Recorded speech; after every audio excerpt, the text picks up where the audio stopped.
جب تیسری خلافت کا دور تھا، تیسری خلافت، اس وقت مسلمانوں کے مدینے میں 3 طرح کے طبقوں نے تیسری خلافت کا بائیکاٹ کیا تھا۔ یہ ہسٹری ہے اور تاریخ کبھی بھی شیعہ سنی نہیں ہوتی، تاریخ کی حیثیت آج کے دور میں اخبار کی ہے۔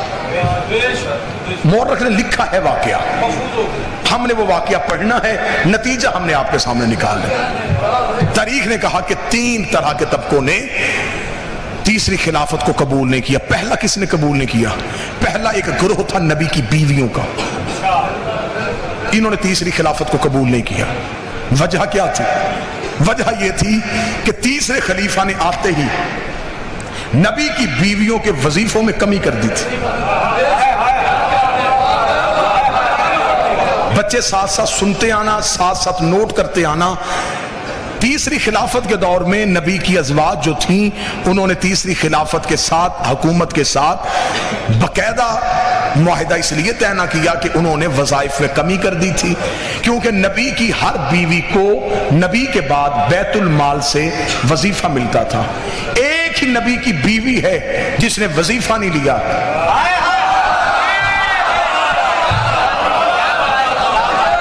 باقی وظیفے مقرر تھے، اور ہر ایک کا وظیفہ علیحدہ علیحدہ تھا۔ یہاں پہ میرا پہلا سوال ہے تاریخ کے مورخ سے کہ جب سب ایک جیسی رتبے میں تھیں، وظیفہ علیحدہ علیحدہ کیوں تھا؟ جب برابر تھا، رتبہ ایک جیسا تھا، تعلق نبی کے ساتھ تھا، وظیفہ ایک جیسا کیوں نہیں؟ تاریخ کے ماتھے پہ پسینہ آیا۔ تاریخ نے کہا اصل میں وجہ یہ تھی وظیفے ملتے تھے رشتہ داری کی بنیاد پہ۔ میں تو پڑھتا چلا جا رہا ہوں، مجھے نہیں پتا آپ سننا ہے کیا۔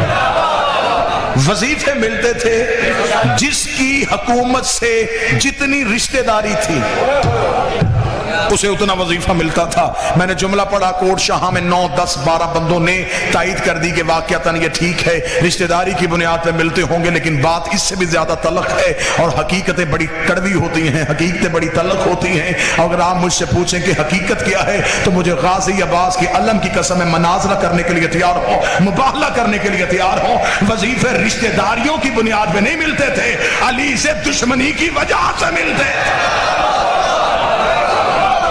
جس کی جتنی دشمنی زیادہ ہوتی تھی، جس کی جتنی دشمنی زیادہ تھی اسے اتنا زیادہ نوازا جاتا تھا۔ موضوع پسند ہے یا نہیں ہے سر؟ بسم اللہ سر۔ یہ آلی مشکل ہے۔ پہلا نبی کی بیویاں، دوسرا مدینے کے جو پرانے لوگ تھے نا جی، جو پرانے مدینے کے باسی تھے، جنہوں نے سب سے پہلے مکے میں کلمہ پڑھا تھا۔ اور آپ تاریخ اٹھا کے دیکھیں، نبی کا کلمہ سب سے پہلے عرب کے غریبوں نے پڑھا تھا۔ یہ امیر لوگ، یہ رائل فیملیز، یہ جگیردار طبقہ، یہ بہت بعد میں مسلمان ہوا تھا۔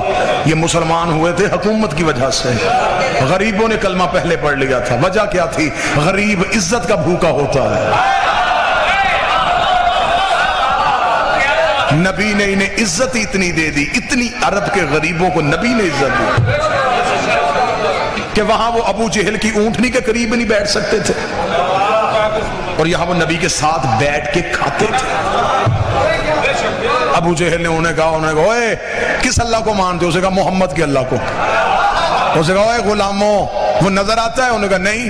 تو پھر کیوں مانتے ہو؟ انہوں نے کہا وہ کہتا ہے۔ اس نے کہا ہے تو ہم نے مانا۔ یہ اصل اسلام کے لوگ تھے، انہوں نے چمڑیاں اکھڑوائیں، انہوں نے نبی کو نہیں چھوڑا۔ یہ دولت کے لالچ کی وجہ سے نہیں آئے تھے، یہ علی کی تلوار کے ڈر سے نہیں آئے تھے، یہ بی بی خدیجہ سے قرضے معاف کروانے کے لیے نہیں آئے۔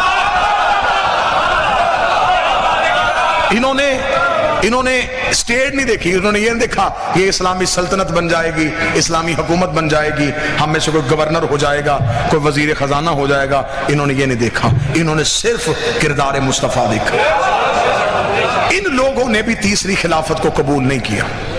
توجہ سے بات سنتے آئیے۔ وجہ کیونکہ ان کا مطالبہ یہ تھا کہ ایک بندے کو نبی نے اپنی زندگی میں مدینے سے باہر نکالا تھا. بادشاہ حسین آپ کی تائید پہ آپ کا ہاتھ اٹھانا گواہی کے طور پہ درج ہے. اس بندے کو نبی نے اپنی زندگی میں مدینے سے باہر نکالا تھا. مروان اس کا نام تھا, حکم کا بیٹا تھا. باپ اور بیٹا دونوں مل کے رسالت ماپ گلیوں میں چلتے تھے, یہ پیچھے نبی کی نقلیں اتارتے تھے اور نبی کو طعن و تشنیع معاذ اللہ ثم معاذ اللہ توہین کرتے تھے. نبی نے حکم نہیں دیا, اس نے دیا کہ تو برداشت کر لیتا ہے,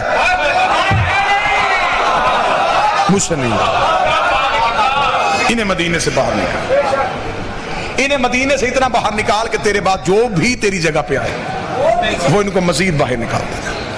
جب تیسرا خلیفہ آیا تو بجائے ان کو باہر نکالنے کے اسے مدینے بلایا. صرف مدینے نہیں بلایا, اس سے مصر جیسی اہم ریاست کا گورنر بنا دیا. نوجوانوں کے لیے یہ باتیں نہیں ہوگی لیکن ضرور ان باتوں کو ذہن میں رکھنا.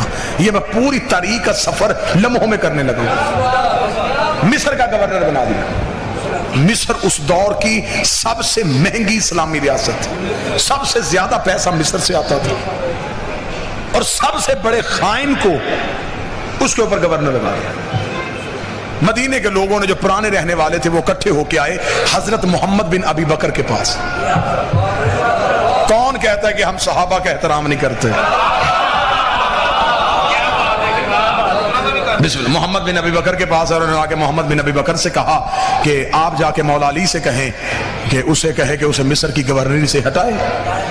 محمد بن ابی بکر رات کے وقت مولا علی کے پاس گھر آئے. اور ایک بات میں اور اپنے بچوں کو بتاؤں, مسلمان تاریخ نے بڑا ظلم کیا ہے. انہوں نے 3 حکومتوں میں جو مولا علی کا دور تھا اسے لکھا کہ علی نے دور جو ہے یہ خاموشی میں گزارا, گوشہ نشینی میں گزارا. علی گھر سے نہیں نکلتے تھے, علی قرآن جمع کرتے تھے. بہت بڑا ظلم ہوا ہے یہ علی جیسی شخصیت کے ساتھ کہ علی کے اتنے لمبے دور کو صرف چند جملوں میں بند کر دیا گیا. اور شیعہ بھی یہی جملے ممبر سے میں نے خود سنے ہیں, بندے کہتے ہیں علی قرآن جمع کر رہے تھے. وہ کون سا قرآن تھا جو علی کے پاس نہیں تھا؟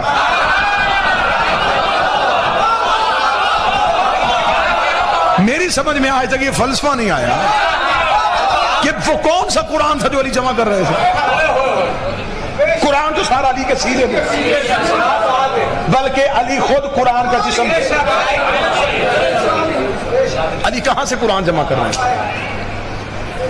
اگر میں اس میں پوری 45-50 منٹ گفتگو کی جا سکتی ہے. مولا علی کا وہ جو دور تھا وہ بڑا انقلابی دور تھا. مولا اس دور میں مدینے میں نہیں رہتے تھے, مولا مدینے سے چلے گئے تھے. مدینے کے تھوڑا باہر جا کے مولا نے ایک اپنا فارم ہاؤس بنایا تھا جس کا نام یمبو تھا, جسے آج مدینے میں بیر علی کے نام سے یاد کیا جاتا ہے. یہ مولا نے مدینے کے باہر جا کے بنا دیا تھا. اس پورے دور میں مولا نے پہلی بار جو کنویں کھودے تھے, یہ مولا نے 24 کنویں اس دور میں اپنے ہاتھوں سے کھودے تھے. کنویں سے پانی لے کے زمینوں تک پہنچانا مولا علی نے اپنے دور میں شروع کیا تھا. سب سے پہلے کپاس مدینے میں مولا علی نے کاشت کی تھی. یہی کپاس جس کی روئی گھر آتی تھی, بی بی کاٹتی تھی, چادریں بناتی تھی, اور اسی روئی کی ہاتھ کی بنے ہوا رومال آج بھی ہور کے ہاتھ ماتھے پہ. یہ پورا ایک دور ہے مولا علی کا جو دور پڑھا جا سکتا ہے, لیکن مجھے پڑھنی ہے قتل علی کی وجہ. متلاشی ہے سرکار آپ ان حقائق کے. اب محمد بن ابی بکر جو ہے وہ مولا علی کے پاس گئے. مولا علی سے کہا کہ مولا آپ اس سے جا کے کہیں خلیفہ سے کہ یہ اس کو معزول کرے. مولا محمد بن ابی بکر کو ساتھ لے کے دربار میں گئے. جب دربار میں پہنچے تو نوکر نے جا کے انہیں بتایا کہ اصل حاکم آیا ہے.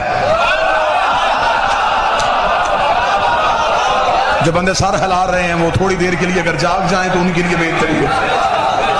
اسے جا کے خبر دی کہ اصل حاکم ہے, حقیقی وارث آیا. وہ اٹھ کے اور کیا کہ انہوں نے مولا علی سے پوچھا, جی ہاں جی اے وصی رسول, اے جانشین پیغمبر, اے دماد رسول, آپ کیوں آئے؟ مولا فرمایا میں تجھ سے پوچھنے آیا ہوں کہ تو نے اسے مصر کا گورنر کیوں لگایا.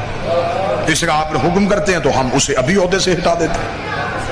تو آپ کو موضوع بندہ آپ دے دیں جسے ہم مصر کا گورنر لگائیں. محمد بن ابی بکر مولا علی کے ساتھ کھڑے تھے. اسے محمد بن ابی بکر طرف دیکھ کے کہا میرے خیال میں محمد سے زیادہ موضوع کوئی نہیں ہے, اسے مصر کا گورنر لگا دیتے. فوری طور پہ اپنے کاتب کو جگایا کہ ایک سرکاری حکم نامہ لکھا کہ محمد بن ابی بکر میرا خط لے کے تمہارے پاس آ رہا ہے. جو ہی محمد تیرے پاس پہنچے اپنے آپ کو عہدے سے معزول سمجھ, اپنی جگہ پہ محمد کو تخت پہ بٹھا, سارے انتظامات محمد کے حوالے کر کے خود مدینے پہنچ. یہ تحریر لکھ کے محمد بن ابی بکر کے حوالے کی. محمد بن ابی بکر نے تحریر کو بند کیا. مولا علی چلے دربار سے. مولا بازار میں, محمد ساتھ. محمد سوچ رہا علی کے آنے کی وجہ سے اس نے اتنا علی کا حیا کیا, اتنی علی کی عزت کی کہ مولا نے ایک ہی شکایت کی, اس نے فوراً دور کر دی. چلتے چلتے علی کے گھر کا دروازہ آ گیا. جو ہی علی دروازے سے ایک قدم اندر ایک باہر تھا, یا محمد نے کہا مولا گھر کے اندر جا رہے ہیں, زحمت دوبارہ نہ مجھے دینی پڑے, مجھے بتائیں کہ میں ابھی مصر کے لیے نکل جاؤں. مولا نے پردے سے پیچھے سر ہٹا کے کہا چلے جا, لیکن رات کو سفر نہ کرنا. چلے جا لیکن حکیم کا کوئی فعل حکمت سے خالی نہیں ہوتا. محمد بن ابی بکر کے ذہن میں یہ بات بیٹھ گئی کہ جب علی نے کہا ہے نا کہ نہیں کرنا, اس کا مطلب اس نہیں میں کوئی راز ہے. محمد بن ابی بکر نے ساتھ اپنے چند نوکر تیار کر کے محمد بن ابی بکر جب تیار ہو کے مدینہ سے نکلے ہیں تو شام ہو گئی. مدینہ سے تھوڑے سے فرسخ کے فاصلے پہ گئے تھے, رات ہو گئی. محمد نے اپنے غلاموں سے کہا یہی خیمے لگا دو. انہوں نے کہا جی ابھی سفر شروع کیا اور ابھی خیمے. اس نے کہا علی نے کہا تھا رات کو سفر نہیں کرنا, حکم علی تھا, تو لہذا ابھی یہیں پہ خیمے لگیں گے. وہیں پہ پڑاؤ ہو گیا. پڑاؤ ہو کے آگ روشن کر دی گئی. آگ اس لیے روشن کی جاتی تھی کہ اگر کوئی دور سے گزر رہا ہو تو اسے پتا چلے کہ کوئی لوٹنے والے نہیں بیٹھے, کوئی شریف بیٹھے ہوئے, کسی قافلے نے پڑاؤ کیا ہوا. آگ روشن ہو گئی. جناب محمد بن ابی بکر نے آ کے خیمے میں مصلی بچھایا, عبادت الہیہ میں مشغول ہو گئے. ابھی محمد عبادت کر رہے تھے, یا محمد کو اپنے کانوں میں کسی گھوڑے کے دوڑنے کی ٹاپوں کی آواز آئی. محمد بن ابی بکر نے فوراً کان آواز کی طرف کیا. اب آواز سے محمد بن ابی بکر نے اندازہ لگایا ایک ہی گھوڑا ہے, گھوڑا بھی اعلیٰ نسل کا ہے, بھاگ بھی تیز رہا ہے, نکلا بھی ابھی مدینے سے ہے. پھر فوراً ذہن میں سوال ہے اگر یہ شخص مدینے سے نکلا تھا, یہ رات کے وقت اکیلا سفر کیوں کر رہا ہے؟ اگر اس نے سفر کرنا تھا تو یہاں قافلہ تھا, یہ قافلے کے ساتھ کیوں نہیں آیا؟ یہ سوال ذہن میں تھے, یا علی کی بات آ گئی یاد, رات کو سفر نہ کرنا. محمد بن ابی بکر تو پہلے ہی راز ڈھونڈ رہا تھا. محمد بن ابی بکر نے فوراً خیمے سے باہر نکلے, اپنے نوکر سے جلدی جلدی اٹھ, گھوڑے پہ زین رکھ, بندہ پکڑ. اس نے گھوڑے پہ زین رکھی, گھوڑا دوڑایا, بندہ گرفتار کر کے محمد بن ابی بکر کے قدموں. محمد نے پوچھا کون ہے تو؟ اسے کہا جی مدینے کا رہنے والا. کہاں جا رہا ہے؟ یمن. کیوں جا رہا ہے؟ اس نے کہا اسی ذاتی کام کے سلسلے. محمد بن ابی بکر نے اپنے نوکروں سے کہا اس کی تلاشی لو. جامع تلاشی لی گئی, کچھ ذاتی سامان کو زیادہ رہا, اس کے علاوہ کچھ نہیں. محمد نے کہا اور اس کے پاس کیا؟ انہوں نے کہا اس کے گھوڑے کی گردن میں ایک مشکیزہ ہے پانی کا مشکیزہ نکالو. کیا اس میں؟ اس کا پانی ہے. فرمایا اسے تلوار سے چیرو. چیرا, پانی بہاؤ, پانی بہایا. ہاتھ ڈالو, اندر سے شیشے کی بوتل, اس کے اندر ایک خط. محمد بن ابی بکر نے تلوار کی نیام مار کے بوتل کو توڑا, اندر سے خط کو نکالا, خط کو کھولا. خط میں لکھا ہوا تھا کہ تیری طرف محمد میرا خط لے کے آ رہا ہے. محمد بن ابی بکر کے پہنچنے سے پہلے کہ تیز رفتار گھوڑا سوار سپاہی تجھ تک پہنچ جائے گا. ایک دستہ لشکر کا مصر کے باہر کھڑا کر دینا جو محمد کو تجھ تک پہنچنے سے پہلے قتل کر دے, اور محمد کی لاش کسی ویرانے میں پھینک دینا. محمد بن ابی بکر نے خط پڑھا, خط کو بند کیا, منہ مدینے کی طرف کر کے, اور سفروں سے بچانے والے,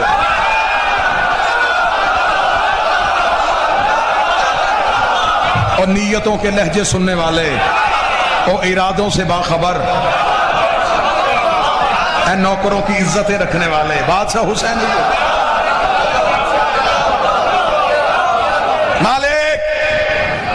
کرم ہو گیا تیرا، بندے کو گریبان سے پکڑا، مدینے میں جا کے علی کے دروازے کے باہر محمد بن ابی بکر کے قدم رکے تھے، یہ علی کی حجرے سے آواز آئی، بندہ گرفتار ہو گیا۔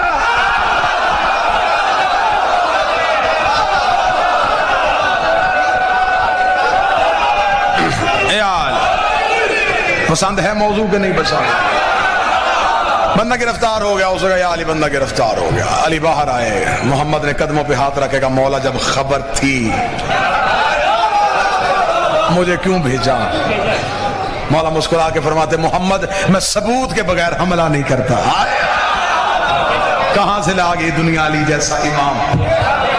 بندے کو پکڑا اور مولا علی اپنے گھر میں گئے۔ تاریخ کہتی ہے علی نے زرد رنگ کی عبا پہنی، زرد عبا ہمیشہ مولا علی جنگ میں جاتے ہوئے استعمال کرتے۔ جب علی اپنے کاندھے پہ زرد عبا رکھتے تھے تو مدینے کے لوگ دروازے بند کر لیتے تھے کہ آج علی جلال میں ہے۔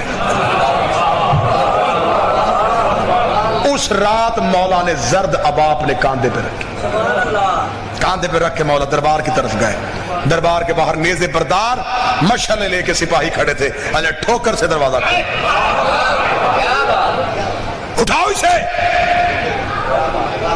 علی کا جلال تخت سے زمین پہ گرا، نہ تاج سنبھلا نہ عبا سنبھلی، بڑبڑاتے ہوئے علی کے سامنے آ کے جی یا علی حکم۔ علی نے فرمایا کہ یہ کاسہ تیرا ہے؟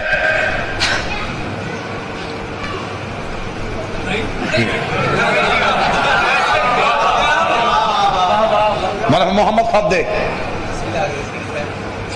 خط تیرا ہے؟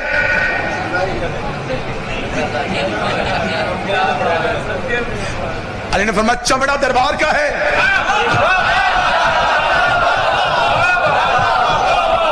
کیونکہ اس دور میں سرکاری خطوط لکھنے کے لیے مخصوص چمڑا استعمال ہوتا تھا جو بازار میں بیچنا خریدنا جرم تھا۔ مولا نے فرمایا یہ چمڑا دربار کا ہے، اب اسے انکار نہیں ہو سکتا۔ دستخط تیرے ہیں؟ جی مہر تیری ہے؟ جی کاسہ تیرا ہے؟ جی گھوڑا دربار کا ہے؟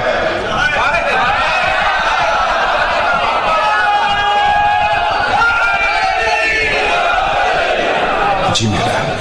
اتنا کہنا تھا یا علی مڑے، بلا تشبیہ علی چلنے لگے پیچھے، یا علی بات تو سنیں گے، فرمایا بس اب علی کی کوئی ذمہ داری نہیں، ہائے ہائے ہائے بس اب علی کی ذمہ داری۔ مولا بات تو سنیں گے، مولا میری علی دربار سے باہر چلے، دربار سے باہر گئے، خبر مدینے میں آگ کی طرف پھیل گئی۔ جو ایک گروہ پہلے ہی دشمنی میں آمادہ تھا ان کے ہاتھ یہ جواز آ گیا، انہوں نے خلیفہ کے گھر کا گھراؤ کر لیا۔ پوری رات بندوں نے گھر کا گھراؤ کیے رکھا، تاریخ میں جملے نہ ہو میں اس شوق میں گردن کا لہو دوں۔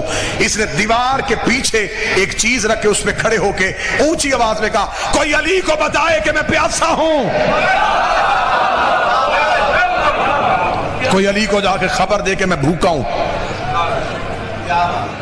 اتنا سخت پہرا تھا کہ پرندہ پر نہیں مار سکتا تھا، یا یکدم گلی میں دو سائے داخل ہو گئے۔ سپاہیوں نے کہا روکو روکو روکو، اسے کون ہے؟ پیچھے سے آواز آئی رستہ دو، حسن اور حسین آ رہے ہیں۔ نیزے ہٹے، جب روشنی میں شہزادے آئے، حسن کے ہاتھ میں کھانا، حسین کے ہاتھ میں پانی۔ شہزادوں نے دیوار پہ کھانا اور پانی رکھ کے کہا سخی نے بھیجا ہے۔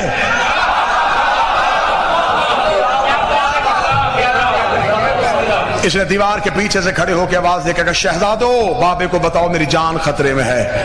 حسن حسین نے کہا تو نے صرف کھانا اور پانی مانگا تھا۔ حکومت کے معاملات میں علی نہیں بولیں گے، مدینے کے مقامی اختلافات میں علی نہیں بولیں گے۔ یہ کہہ کہ حسن اور حسین گئے، رات کے وقت کسی نے دیوار پھلانگی، پتہ انہیں چل گیا تھا کہ اب یہ علی کو پکارنا شروع ہو گئے ہیں، لہذا انہوں نے کہا یہ رات بڑی اہم ہے۔ اسی رات میں خلیفہ کا قتل ہو گیا۔ قتل جب ہوا خلیفہ کا خبر پہنچ گئی، پورے دنیا میں، عرب دنیا میں۔ ایک نبی کی بیوی جو ہے وہ مدینہ سے اسی خلیفہ سے ناراض ہو کے بصرہ چلی گئی تھی۔ تو جو ہے پوری صاحبان کے نہیں ایسے نہ ہو کہ میں کہوں کہ آپ محظوظ ہو کے سن رہے ہیں اور آپ بالکل سو رہے ہوں ہاں تھوڑی تھوڑی کرتے رہیے گا، 1.5-2 منٹ پر۔ انہیں بصرے خبر ملی کہ آئیے کام بڑا آسان ہو گیا ہے، خلیفہ قتل ہو گیا ہے، قتل ڈالتے ہیں علی کے سر،